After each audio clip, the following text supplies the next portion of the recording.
નીમ પટેલ સાહેબ, હેમાબેન ભટ્ટ, સતીવાલા સાહેબ, વસાવા સાહેબ, સોલંકી સાહેબ, રાવલ સાહેબ, ભરત દેસાઈ સાહેબ, મંથન ભટ્ટ સાહેબ બધાનું દિવાળી આવકારું છું. દર વર્ષે ક્રિકેટનું આયોજન, વોલીબોલનું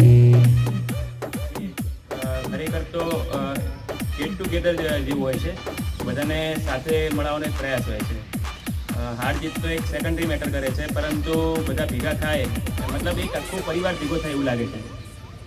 બધી છે ટીમના ખેલાડીઓને શુભેચ્છા પાઠવું છું કે આજથી જે 5 દિવસનું આયોજન થયેલ છે આ બધાને આવકારું છું.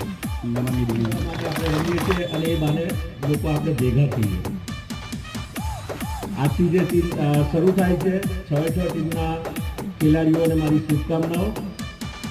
હાર જીતનો મોહ રાખ્યા વગર સ્પોર્ટ્સમેનશીપથી બધા રમો એવી આપ સૌને શુભકામનાઓ.